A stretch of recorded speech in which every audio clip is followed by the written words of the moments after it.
Hi, everyone. Thank you for joining us today. As you know, Bartonella is a tough infection to try and take care of.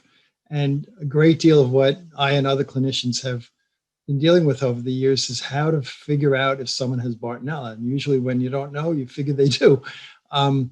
Also, we know that testing for Bartonella has always been pretty sketchy. We can try a number of different methods, and sometimes it shows up and sometimes it doesn't.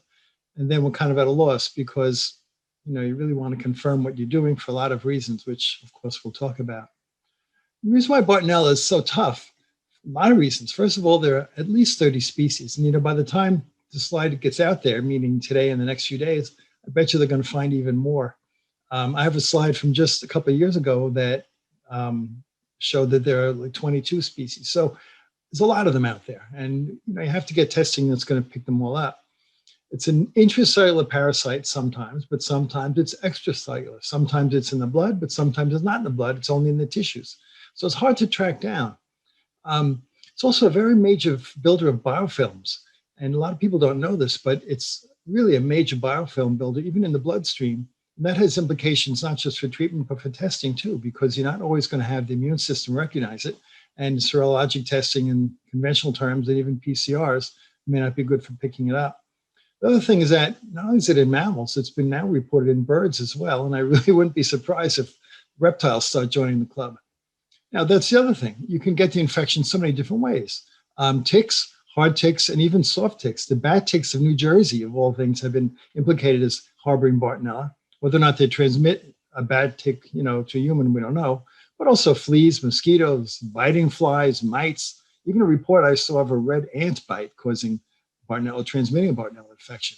It can also, as you know, come from animal bites and scratches, dogs and cats, needle sticks, a number of articles on that in the literature, and even maternal fetal. The other thing is that it's worldwide in distribution. And I'll show you a slide. It's even been found above the Arctic Circle of all places. Now, this is what the slide on the biofilm that Bartonella can make. We always think of Lyme Borrelia as causing biofilm, but Bartonella, as I said, is now recognized as doing that. Now look at this. Look at this picture on the left. It's been found by the Nunavut area of Canada, the Carrick Lake. So if you look to the right where it is, wow, it's way up there, way up there. Who would ever think of getting a tick-borne or a vector-borne disease that far up? But the birds carry the ticks. They apparently carry the Bartonella, and the mammals get involved. Arctic foxes were found to have it, and the avian nests were found to have it. So forget the Arctic. What about the United States? What IGeneX does is they keep track of their test results by county. And this is a simple county map of where they found positive Bartonella results. That doesn't mean that this is where all Bartonella is. It just means what IGeneX has found. And the one state in the middle, Nebraska, that didn't show up on this slide is probably there. We just haven't reported it yet. The number of different species, as I mentioned, but there are several ones that are more common. Cat scratch, which is Hensley, and trench, which is Quintana, seem to be the most common, but Vinsonii has also been found in a lot, and also Elizabethae. So we're dealing really with a mixed infection. So there's always been controversy about, can you get Bartonella from a tick bite? Because, it took them time to finally realize that ticks can harbor Bartonella, but here's some articles showing that, yes, indeed, ticks can transmit it. You see the quote in bold on the bottom. It says, Bartonellosis should now be included in the differential diagnosis for patients exposed to tick bites. Another thing I found in literature, which is really important, I think, is that they found the Bartonella in the salivary glands of the ticks. Now, that's important because the saliva gets injected as soon as the tick attaches. So pathogens in the salivary glands, such as relapsing fever, Borrelia, some of the rickettsias, and some of the viruses, are known to be transmitted within actually seconds to minutes after tick attachment. And here's one other pathogen found in salivary glands. So, there's no studies that I could find on speed of transmission of Bartonella from tick bites, but if it's in the salivary glands, odds are it's going to be one of those included in the rapid transmissions. Here's a slide I mentioned before. Ed Breitschreid published this in 2017, 4 years ago, and there are 22 species on here. Now at least 30, some are talking about maybe even 50. So you need a test here that's going to pick up all of these different things that are pathogenic. So it is difficult to diagnose, as we said, because why? Symptoms are nonspecific. Traditional testing is notoriously insensitive, and it's also notorious as a cause of fever of unknown origin. You can isolate this from blood, spinal fluid, the GI tract, including biopsies, and even including the appendix, Can be found in liver, skin, bone, cartilage, lymph nodes, stem cells, heart valves. As I mentioned before, in utero transmission. It's known to drive autoimmunity. Does it cause it? Well, maybe no, maybe yes. Nobody knows if it's causing it. But if someone has an autoimmune tendency or condition, having Bartonella can actually add to that. It's also known that some strains and species of Bartonella can activate the host VEGF pathway. That's a angiogenic factor, and that can add to the pathogenicity. It's thought to cause inflammatory breast cancer, can cause other skin lesions. I'll show you pictures. So the clinical picture, those who've heard me lecture on this know what I'm going to say. One of the things is the central nervous system is affected, and the symptoms from there are out of proportion to the physical symptoms. For example, in Lyme disease, Lyme Borrelia, you find people who have joint complaints and peripheral neuropathy and central nervous system and other things. In Bartonella, you may have those, but the CNS is way out of proportion, especially in sense of irritability. People get anxious, anxiety attacks who've never had panic attacks before, rage attacks, antisocial behavior, tremors, seizures, even pseudo-seizures, ataxia, insomnia because of the activation, depression, dementia, hallucinations, and even now reports of schizophrenia induced by Bartonella infection. Now, as I mentioned before, the symptoms are non-specific, but some people get a skin rash that are called Bartonella Tracks. Again, I'll show you pictures. These tracks, these rashes, are actually infected. When biopsies are done, not only Bartonella, but also Borrelia are often found in these as a mixture. I don't think you'll find Borrelia alone, but you will see it with the Bartonella, and that's kind of common. There are now clinical reports that associate Bartonella being present with Morgellons, however you pronounce it. Everybody has a different way. I like Morgellons. But that's been talked about, and it's probably there. Bacillary angioimatosis is another skin lesion I'll show you a picture of. Now, multiple target organs are known to be harboring Bartonella. Of course, this varies among individuals. It's most notorious, besides the CNS, for the GI tract. You can get a gastritis that looks just like H. pylori with heartburn. Abdominal pain can come from mesenteric adenitis. Connective tissues. People always talk about Bartonella causing sore soles, so people in the morning are hobbling around because their feet are sore. But if you have a good deep exam where you feel deep under the skin, you'll find tender skin nodules all over the extensor tendons and lateral thighs. Tendonitis itself, joint and bone pain. We think of joint pain as being Lyme territory, but this can do it also. And there's some beautiful slides showing Bartonella actually in articular cartilage and in the subchondral bone. Eyes, another target organ. Pretty much any layer of the eye can be affected, uveitis, retinitis, even retinal artery disease, thrombosis. And the non-specific things, the headache, the peripheral neuropathy, the fatigue. People who have Bartonella, I found clinically, are likely to have elevated temperature in the morning. Most people in the morning are 97. Here you might find 98.6. You say it's a normal temperature, but actually it's probably elevated. There can be some night sweats, but they're usually very light. The other thing, people come to you with tick-borne diseases and they have a whole spectrum of multi-system disease and symptoms. And let's say diagnose Lyme Borrelia, maybe relapsing fever Borrelia, and you treat them and they really start to improve. And for some reason, let's say you stop treatment, give them a break or whatever, and the symptoms come right back within a few days. That's unlike Lyme Borrelia. Lyme Borrelia, relapsing fever Borrelia, they're very slow to reproduce and to recover from an antibiotic.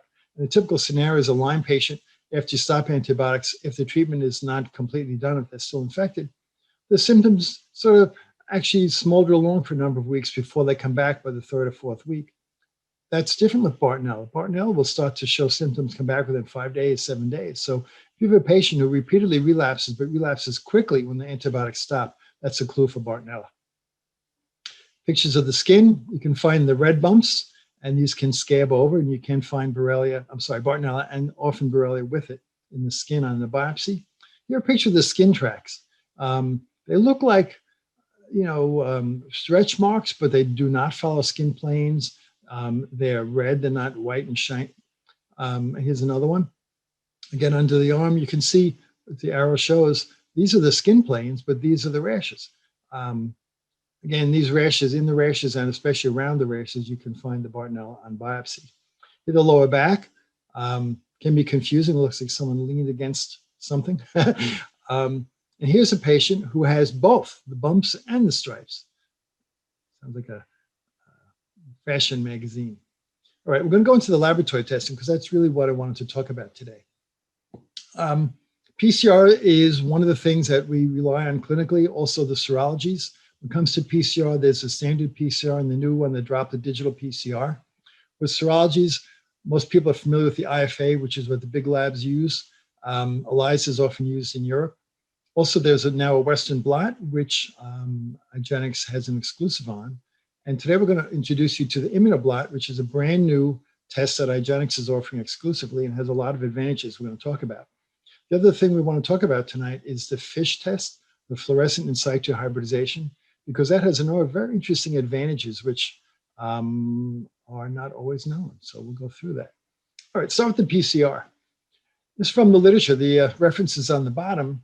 A standard PCR in this clinical series had a sensitivity of only 5%. And these included patients where not only did they have a direct blood draw and a PCR test, some of them had their blood cultured for a number of weeks and then retested, and they picked up the rate at 5%. And what are the reasons for it? Well, in the article, they talk about low bacterial load, long time required for bacterial growth in these enrichment pre-PCR cultures, and the presence of PCR inhibitors in the bloodstream. These include anticoagulants, hemoglobin, host DNA. So this can inhibit a PCR, and it's why the sensitivity is very low. You might have heard about a droplet digital PCR that another lab is offering, and it's blood samples, not tissue. What they do is they use a fluorescent labeled probe. They break up the blood into tiny droplets and do PCR type of testing on each drop. And in their article, they found the sensitivity is about 6-fold more than the PCR, the standard PCR, which means this is about a 30% sensitivity. They claim a 47% would include all the samples, straight blood draws, cultured patient blood, sampled 3 different times, 1, 2, and 3 weeks into it. So it's very intensive sampling, pre-culturing, and so forth, but the sensitivity is still clinically very, very low. So the standard serology, I talked about most big labs are offering IFA, at least in the United States. Europe, some labs offer the ELISA. Usually they're validated for one serotype of one species. Some labs offer Quintana, so it's second species. If you look at the literature, the sensitivity ranges from as low as 28%. I mean, that's really, really bad. Some of the highs are as high as 91%. But if you read the articles in detail, the high percentage comes from people only in those who had really disseminated highly active infections with endocarditis or marked lymphadenopathy. Now, if you have an infection in the lymph glands, you would expect the immune system to be reacting to it. There's a case series that was published. There were 6 patients, all with very severe neurological dysfunction. 3 out of 6, 50%, were never positive on serology. That was actually done by the CDC. And they actually tested for a number of different species, and still they got no better than 50%. One of the patients was tested 6 times. All 6 were seronegative. One tested 3 times negative. One patient had the 1 sample negative. One of the patients who was seropositive actually wasn't seropositive in the beginning, only seroconverted later on. So again, standard serologies are pretty poor. The flip side is they're false positives. When you talk about specificity, they talk about, in some cases, 27%. And in the good side, 68% IgG. Here's an example, chlamydia. 36% of positive Bartonella serologies in this article were in fact due not to Bartonella, but due to chlamydia. Same thing, Epstein-Barr, 24%, CMV, 24%, Coxiella, even strep pyogenes. Some articles talked about tularemia and toxoplasma. They didn't give percentages, though. So, I mean, there's a lot of reason to think of false positive serology as something to be concerned about. Now, why? First of all, familiar story. So many different species, at least 13 of which are clinically significant to us. Standard serology is usually validated for 1 species, maybe 2. And second thing is immune evasion. Here's a quote from one of the articles. Bartonella can invade several cell types and evade the host immune system, often leading to long delays in seroconversion and negative serology test results. Nothing new there. Second thing, there's that usual trade-off with serologies between sensitivity and specificity. So the lab will give you what's called a cutoff. A certain titer or a number above a certain thing is called positive, and below that cutoff it's called negative. Well, how they select that cutoff affects the test performance. If you make the cutoff lower, the test definitely becomes more sensitive, but then less specific. You raise the cutoff, you get more specific, but you lose sensitivity. So what IGeneX has done is they developed a Western blot. This is, in their own studies, have shown it to be at least 4 and many 6 times more sensitive than their IFA. The other thing is that includes 4 very important species: Elizabethae, Hensleyii, Quintana, and Vinsonii. Another thing that's important, I'll show you why this is in a minute, it reports both IgM and IgG. And to date, it's been the most sensitive and most specific serologic tests available for Bartonella. There's a picture of it, which I think is really impressive. Look at all those bands. Be cool to be a lab tech working with this. Also, let me go back. You see, this shows you need a separate Western blot for each of the species. This is Elizabethae, Vinsonii, Hensleyii, and Quintana. And this is the test strip, the calibrator. So Western blot, we've got to get beyond the Western blot because going back, this is pretty non-specific. And this is where the ImmunoBlot comes in. A lot of you know about the ImmunoBlot because it's really revolutionized serologic testing for Borrelia and now also for COVID, the SARS-CoV-2 virus. It offers multi-species detection, which is really, really important nowadays in the world of tick-borne disease. As a group, the highest sensitivity and highest specificity of all this serologic testing. So now, of course, Bartonella is included in that group. I want to show you why the ImmunoBlot is better than the Western blot. It uses advanced technology to overcome the limitations. So to explain this, we're going to get a little bit nerdy here. How is a Western blot done? First of all, for it to be done, they have to grow the Bartonella in culture. Once they're grown in culture, they're lysed, and then using electrophoresis, the particles, which are the protein antigens, are separated by size and then transferred onto a membrane strip. So these are the problems. The antigens that I just talked about are derived from cultured samples. Usually they're cultured in human cells, viral cells, or sometimes liquid media. The problem is there are a limited number of species available for culture. All those 30, even those 13 are really not available. If you try and get it from a reference lab or from research labs, they just don't have them. So you're limited in what you can do with a Western blot. Second thing is you're culturing. Everybody knows culturing is difficult, especially Bartonella. And if the culture conditions are not so great, that can affect which antigens are produced and how many, the quantity. The other thing is, it's a lab test that's got some variabilities in terms of things like the physical nature of it, the reagent concentrations, the temperature, all these things can affect test performance. As I showed you before, you can't do one Western blot for all the different species. You need a separate Western blot for each species that you can test for. Does that make it more complicated, more prone to error, but also multiplies costs?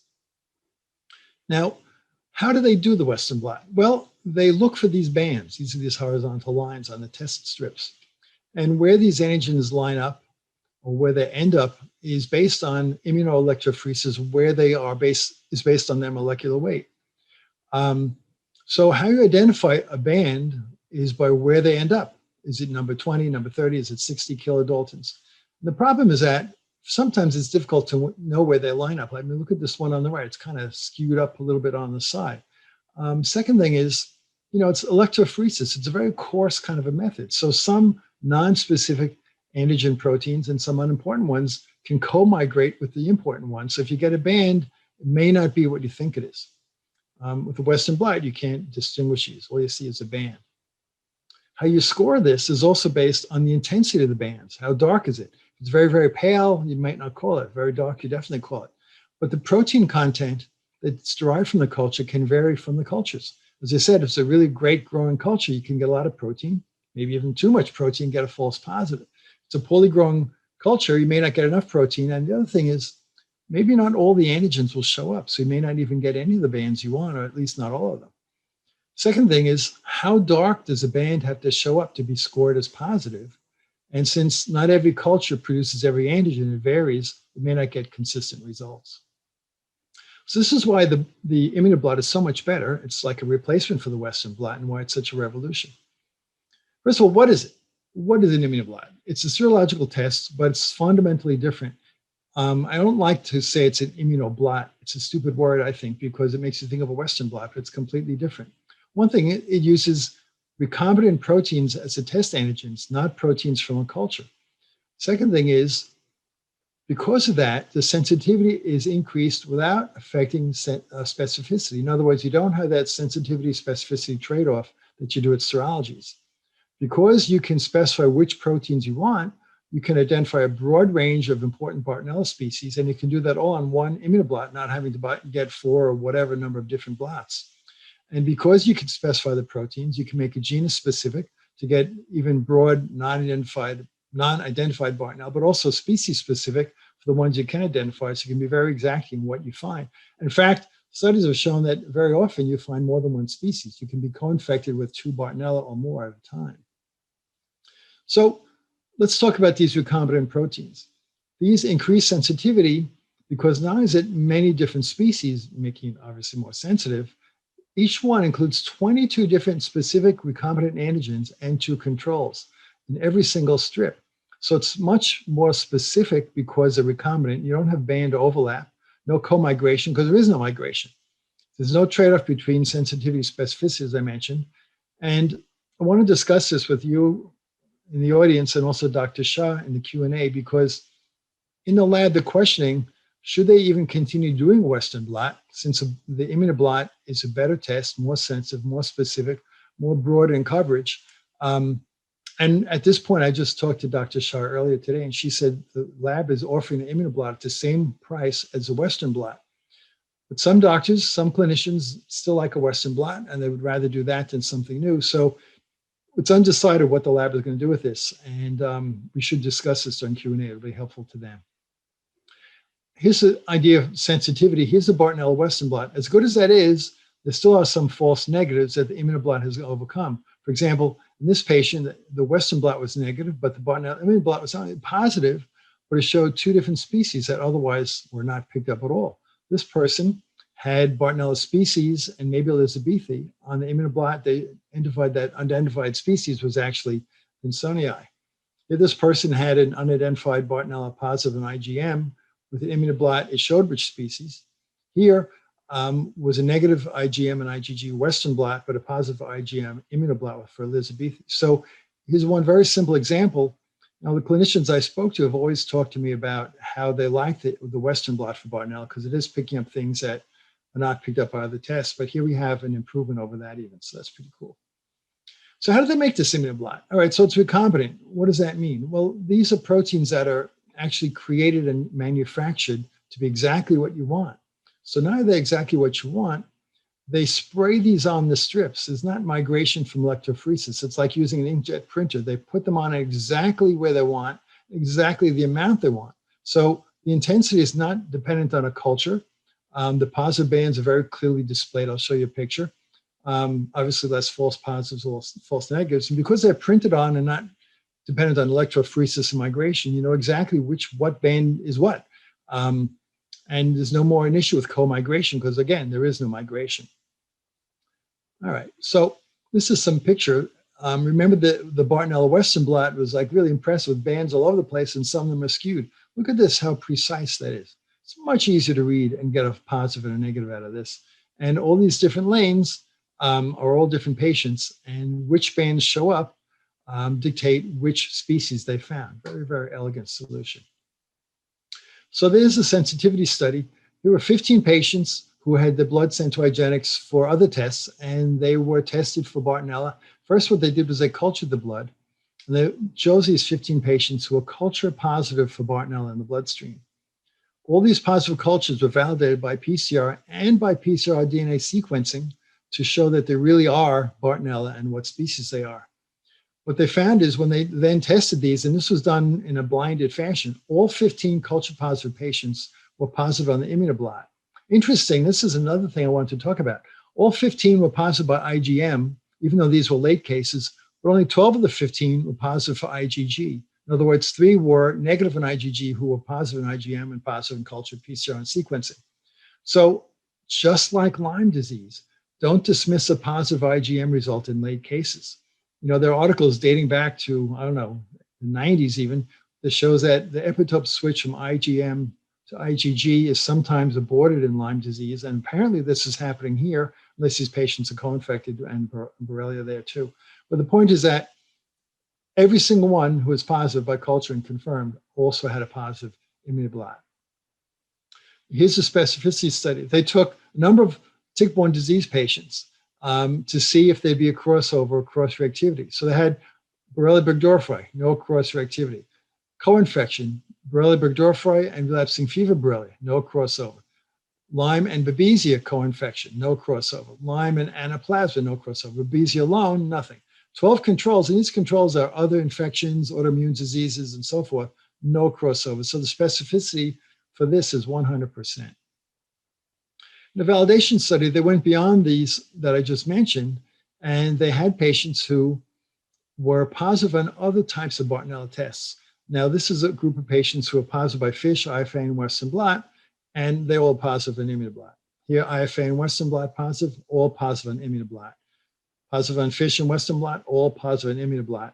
And when these results were put together with the largest series that they use for validation, the specificity for both IgM and IgG came out to be 100%, as I showed you. Sensitivity for IgM about 75, and IgG a little over 88, maybe 89%.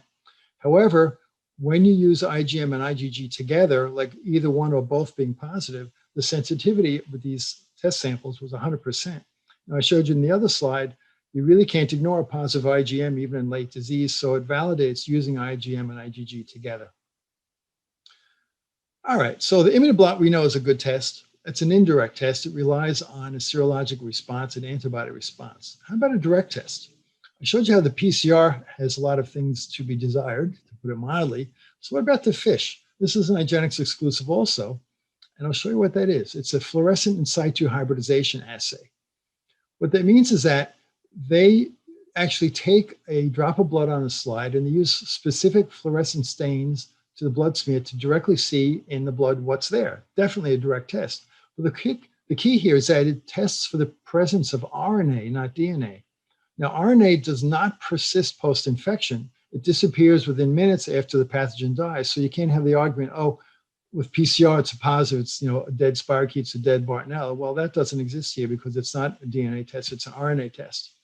Here's the other thing that's key. This is why I showed you the picture of the Bartonella biofilm. A FISH test, based on the research back to the 1990s, show that it can detect pathogens even if they're embedded in biofilms. Now, this is something that probably the PCRs can't do. So this just shows why the FISH is so important. Also, because you're doing RNA, you can make it species specific or even genus specific. The FISH that IGeneX uses has been validated for these different ones: Hensley, Quintana, Vinsona, Elizabethae, and Graham, and Burgdorferi. So to say all this. But there can be positives that are like genus positive and they just can't speciate it because, again, they don't have all these species commercially available for validation, but it doesn't mean that the other ones aren't there. But this is something that, as I say, others are possible. You can get a positive FISH that just doesn't show specifically what species, and that's not a false positive, that's a real one.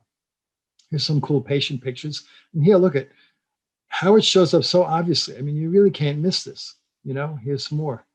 And the negative control is clearly negative. These are not like drops of collagen or some dirt on the slide. I mean, this is a real result.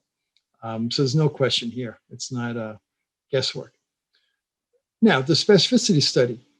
They tested this Bartonella FISH with other infections: Babesia microti, Duncani, Lyme Borrelia, malaria, trypanosoma, Anaplasma, Ehrlichia, Rickettsia, and typhi, and none of them cross-reacted on the FISH test. However, when they wanted to do inclusivity, they used all these different Bartonella species, and all of them were confirmed. And again, these positives were people who had been confirmed by PCR and DNA sequencing. So this was an RNA positive test and confirmed by DNA, by PCR, and by sequencing. So it's really very, very comprehensive test. So what are the guidelines on it? Well, not every test is good in every circumstance, so let me give the lowdown. Early in the infection with Bartonella, parasitemia, or bacteremia, I should say, is the highest because the antibodies have not yet formed. Later on, as immune response matures, the parasitemia or bacteremia is low, and later in the infection, especially if they're co-infected, the immunity may weaken and these bugs can increase. So it's very good in early and very late disease and in any situation where the immune system is suppressed, especially the B cells. Another test I want to talk about before we finish is the IGXSpot. It's a T-cell response assay. It uses the ELISpot method, which is based on host T-cell response. Now, this is important because we talked about PCR being not so great. We talked about Serologies, using the ImmunoBlot being really pretty good, but again, it's based on an indirect method.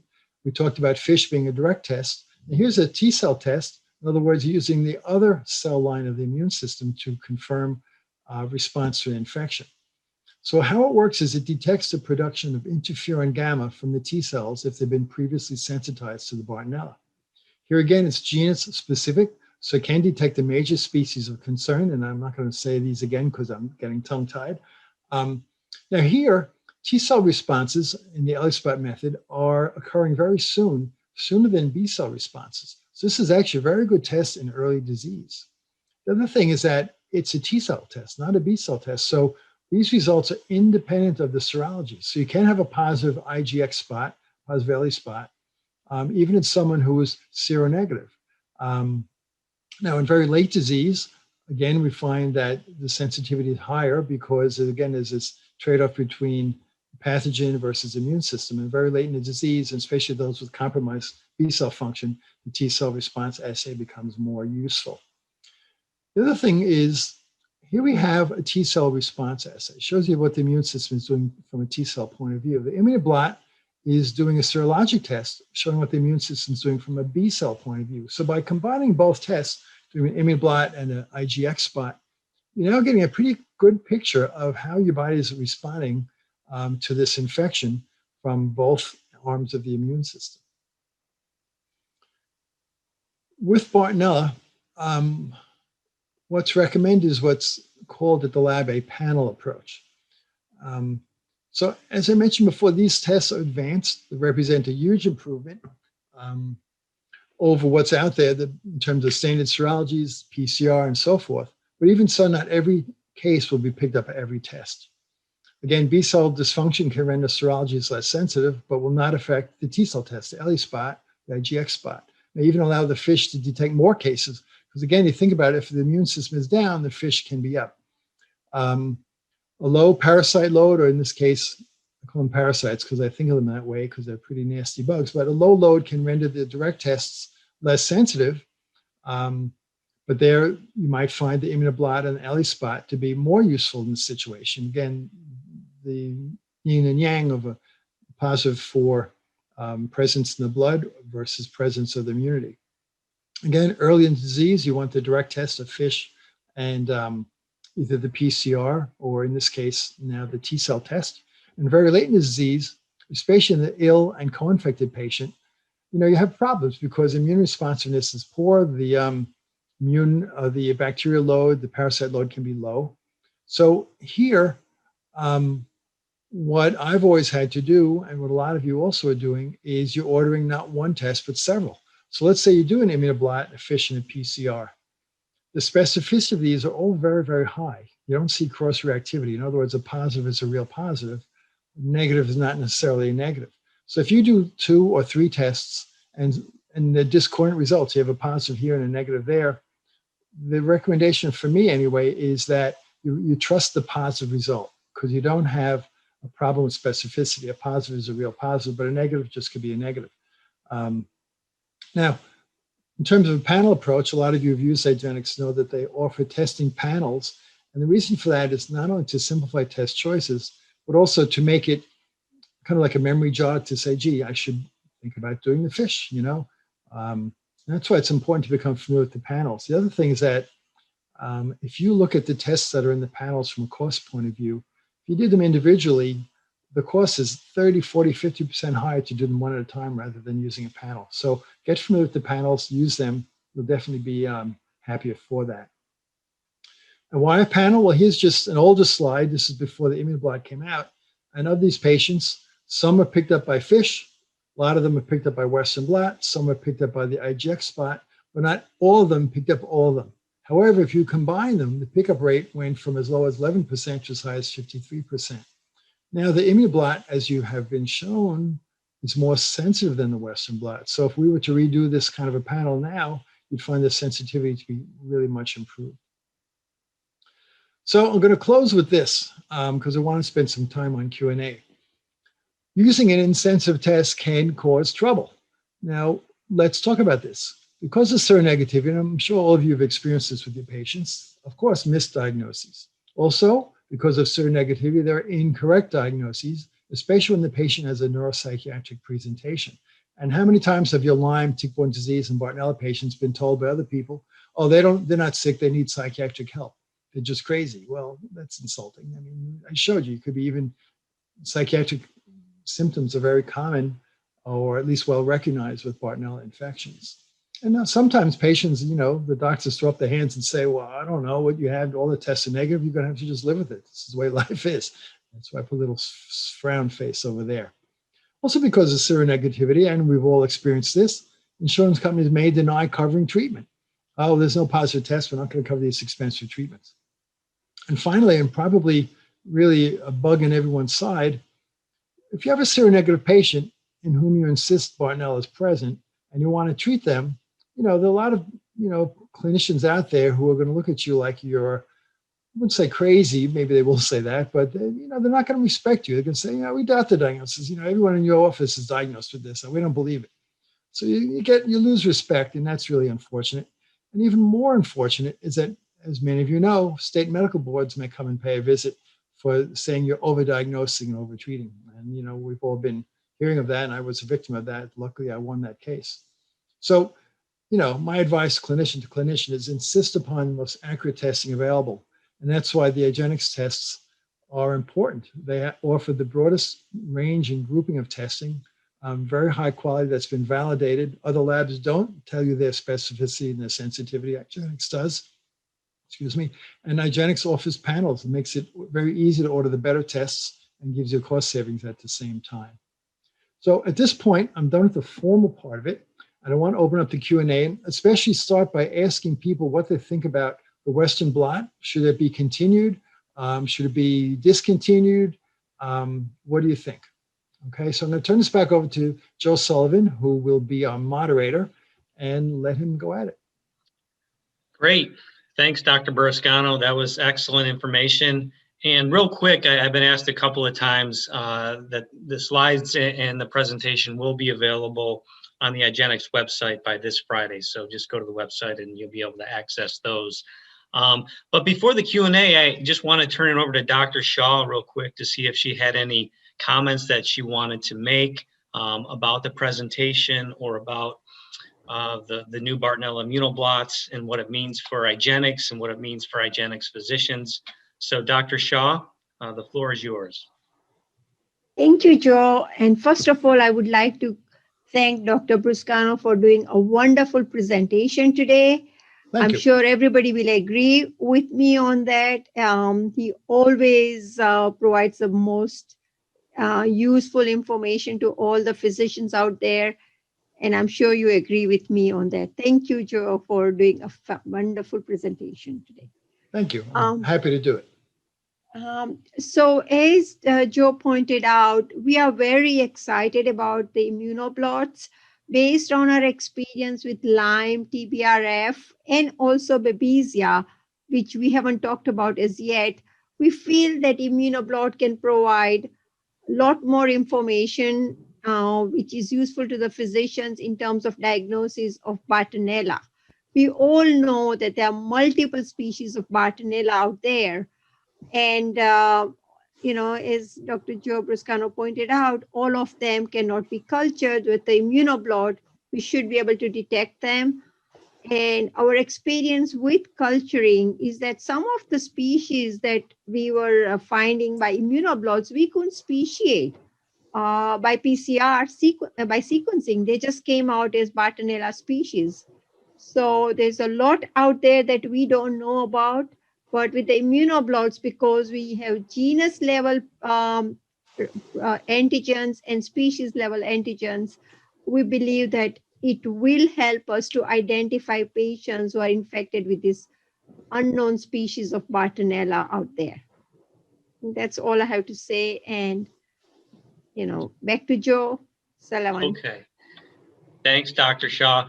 So yeah, we have a number of questions in the Q&A box. If you have a question, please type it in. You'll see it at either the top of your screen or the bottom of your screen. If we can't get to all of your questions tonight, we'll certainly follow up after the webinar with an email directly to you.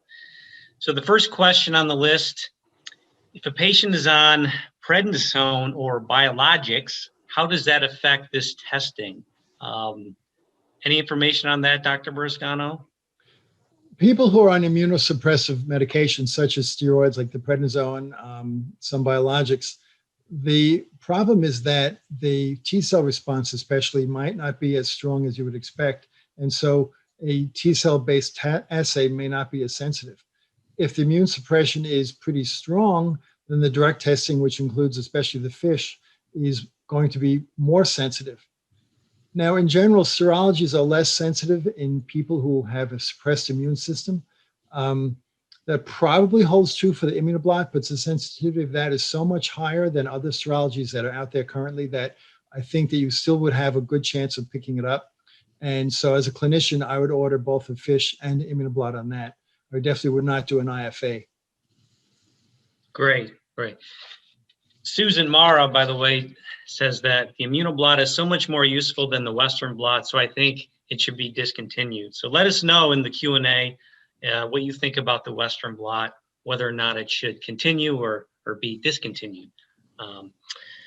Another question, are the results reported out according to which strain of Bartonella is positive or reported out as a titer number? I'll take that question. The results are reported as to which strain. If we can, at this point in time, we are only going to report out Bartonella Hensleyi, Quintana, Elizabethae, and Vincenti. If it's none of those species, we'll be calling it species.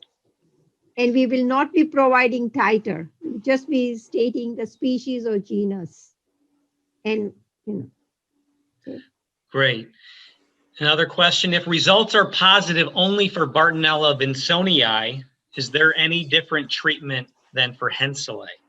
Ha, that's the $1 million question. And you are the people in the audience who are going to have to answer that because we don't know at this point. And one of the things that I emphasize, and I'll do it right now, is that the importance of having a test that will speciate is that over time, you as individuals and we as a collective group will start to get a better handle on this. If we now can say, oh, this is Hensleyi, or this is Vincenti, or this is Quintana, and we'll start to see with treatment which specific regimen works better for which one. Now, as far as we know, the treatment is probably similar, if not the same, but you never know. Over time, we're going to find out if that's true or not. And we might find, for example, that macrolides are better for one and the tetracycline is better than for the other. We may find that rifampin works for everything. So one of the other reasons, again, why I like to have you do testing that will speciate, like the ImmunoBlot, is so that you can get this information, learn from it, and hopefully share with the rest of us, because that's the $1 million question. Okay, there's a couple of questions related to availability. When will the test be available? And is the ImmunoBlot available now to order? Dr. Shaw, I think you have some information on what physicians can do with our test requisition form if they want the ImmunoBlot. So what we have decided is that the test is available, excuse me, immediately. If you want it replaced, all you need to do is state on your test request form, replace Western blot with ImmunoBlots, and it will be done starting tomorrow. Because it'll take us a while to to get all the test request forms out with the ImmunoBlot information. So at this point, anybody who is out there listening can change Western blots to ImmunoBlots at no additional cost. Wherever it says Bartonella Western blots, if you just state on the test request form, we will replace it with the ImmunoBlots. Okay, great. Another question, please discuss persistent IgM positive Bartonella months after treatment.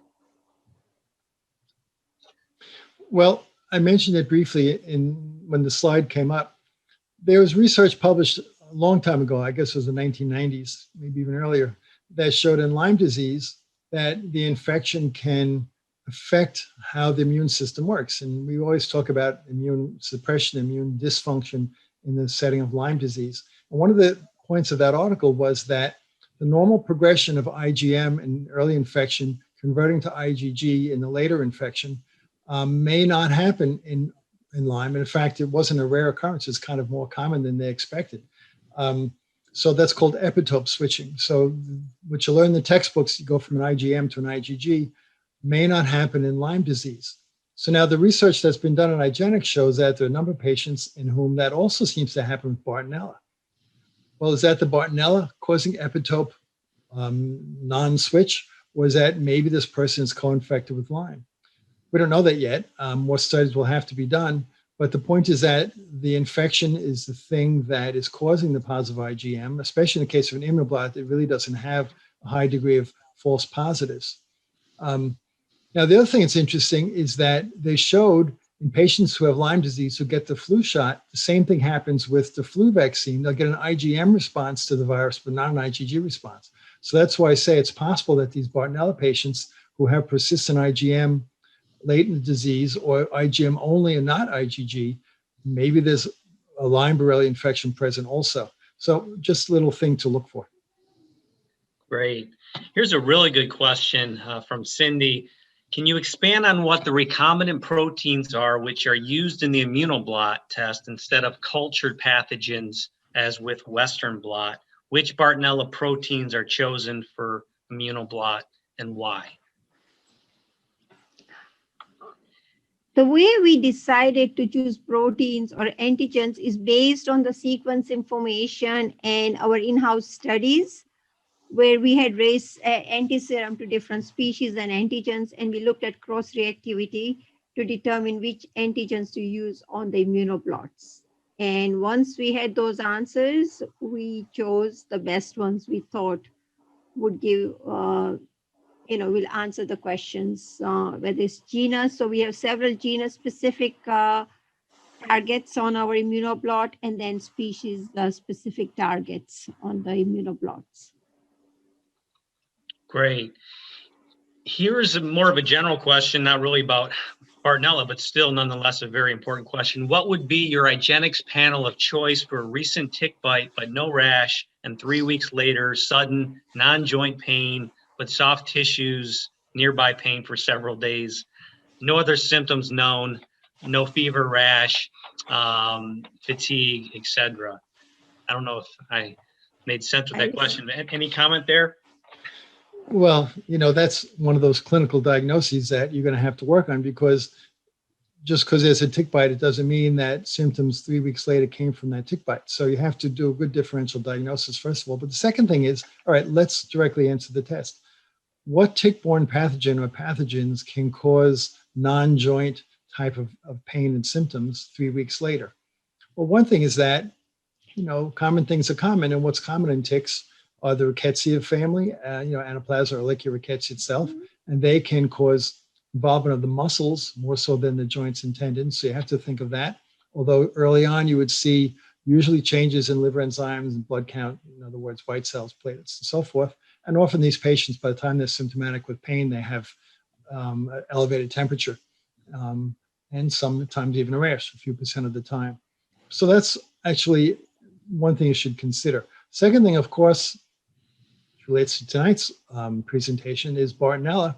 As I mentioned, Bartonella can be found in especially connective tissues, tendons, and ligaments, and around articulated surfaces, including even in the cartilage. So you can have joint pain and periarticular pain and tendon pain, all from Bartonella. And in this case, you would want to do a test that's good for early detection, and that would be FISH. It could be ImmunoBlot, and it could also be the T-cell test, the IgXSpot. So the panels that include those would be important. And as I mentioned in one of the closing slides, you want to do a grouping of tests and believe the positive and not necessarily believe the negative. And finally, to be complete, common things are common. And the other thing that's common, of course, is Borrelia. As you may have learned from my previous presentations on Borrelia, we have to think of relapsing fever Borrelia as much as we think about Lyme Borrelia. And again, an ImmunoBlot is a test that's been shown in both types of Borrelia to be very sensitive early in the disease. So I would also include on that ImmunoBlot for Borrelia and tick-borne, Lyme Borrelia and tick-borne relapsing fever Borrelia. So we got the Borrelias, we have the Bartonella, and I would also include some of the rickettsias. Any change, Dr. Shah? What do you think? No, I think I agree with you. And we also include the Ehrlichias, just, to Yeah, complete. I include that when I say the Rickettsia family. Yep. Yeah. Okay. Okay. There's a few questions on pricing and panels and insurance coverage. I would suggest that going to the IGeneX website and just going to the form section and looking at the test requisition form or our price lists, just because there's so many tests and there's so many panels with a lot of different pricing. As far as insurance, generally speaking, IGeneX doesn't accept private insurance and just Medicare Part B. But again, our customer service agents are available every day, and they're the experts in that area and can really address those questions and make sure that your patients are getting the best pricing and the best testing, which panels to choose, et cetera, to give them the best options on that. So I know we're running low on time, so I just want to get to more of the specific Bartonella related questions. Here's another one. Are you seeing any negative changes in patients with Bartonella who get the COVID vaccine that seem possibly related to the vaccine? Well, that's a great question. And in fact, I addressed that in one of my webinars on on COVID. Number of people get the vaccine or get COVID and weeks to months later have a chronic illness. And what is that? Is it a persistent virus infection from the COVID? Is it a persistent immune reaction from that infection or the vaccine? Or did something else happen? Well, one of the things that's known about COVID infections is that it can be suppressive to the immune system, and latent infections, be they viral, fungal, or bacterial, even parasitic, can become reactivated. Now, I don't have any literature on specifics of this, but I definitely have surveyed clinicians whom I trust, and a lot of them are seeing reactivation of Bartonella. In fact, that's the number one reactivated infection in their group of patients. And these are patients who are not strictly Lyme patients. I'm including practices that are not specific for tick-borne diseases. So definitely Bartonella is on the list, very high on the list. Great. How accurate is the Bartonella panel as a whole? I.e., if it's negative, what's the chance that I do in fact have Bartonella? Dr. Shah, what do you think? I would say that there's always a chance of a false negative. There are a lot of unknowns. So based on what we know, the physician has to make the decision based on symptoms and his experience with the patient. Also, what I want to add is that sometimes a negative test can be repeated and then it becomes positive afterwards. And so that you saw that one study, they tested one patient 6 times. So that's not unusual. Unfortunately, it gets expensive and cumbersome, but you need to know. Now, it's not just tick-borne disease, but if you have someone who, for example, is on, some medication has to be monitored and you're doing a blood level, let's say, and the blood level is really off, first thing you do is you don't run up and down and change the drug. You repeat the test because it is an unexpected result. Same thing is true here. No test is 100% accurate or 100% sensitive. So as I said before, you do a series of tests. You don't believe the negative, you believe the positive. If they're all negative and you still have a really strong clinical suspicion, then I say repeat the test. Okay, great. Another question, what about Bartonella bacilliformis? Is that strain coming to the test, to our ImmunoBlot test? Yep. The answer is it will be detected by the genus antigens. If there is a very high suspicion of Bartonella bacilliformis, we can look at it, but this is not something we are going to offer on a regular basis. The regular one at this point will only speciate up to Hanseli, Quintana, Vincana, and Elizabethae, but we know that the test will detect Bartonella bacilliformis. It will be reported as Bartonella species at this point in time. Okay, great. Here's another question. Does a positive IgG but a negative IgM indicate a late stage Lyme infection? Could it be Borrelia from Europe or Asia if the test just tests for common US Borrelia?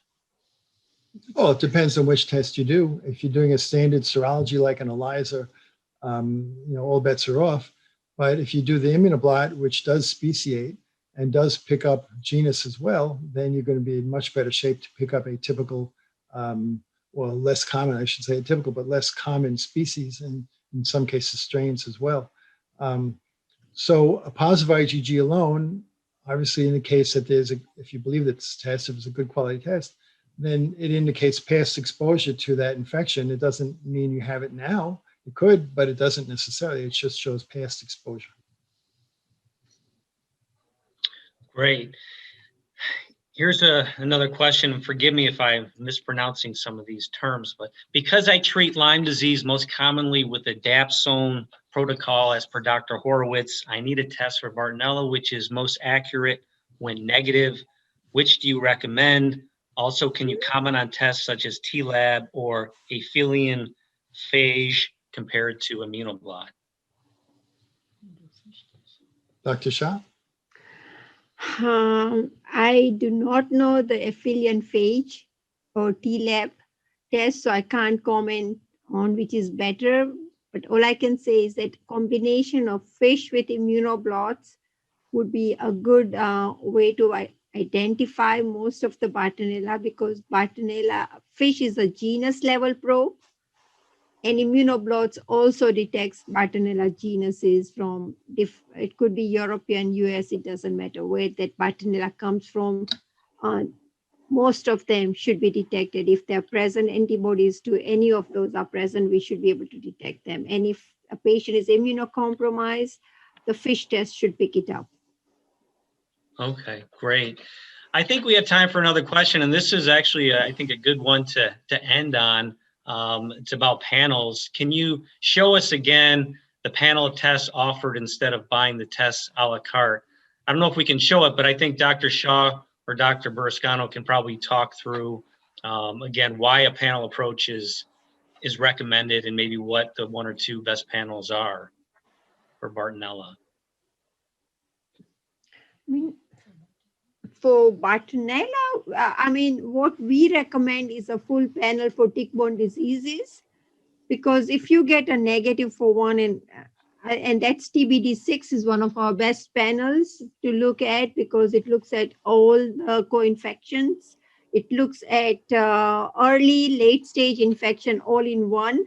So if you don't know what stage the patient is at in terms of disease, that is the best panel we find. Iris, any other comments on that? TBD6 is the best. And for Bartonella, we do have a panel which looks at PCR, IgXSpot, and ImmunoBlots, or FISH, ImmunoBlots, and IgXSpot test. You can order those panels if you wanted all the Bartonella tests at the same time. But TBD6 will do Bartonella, FISH, and ImmunoBlots.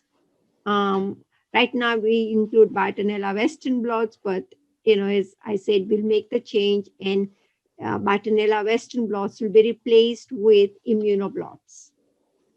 Right. And on that note, before we close, I want to just remind everyone to please pitch in and let us know what you think about whether the Western blot should be offered concurrently with the ImmunoBlot for Bartonella, or whether the ImmunoBlot should replace it, and bearing in mind that they are the same price according to what I heard today.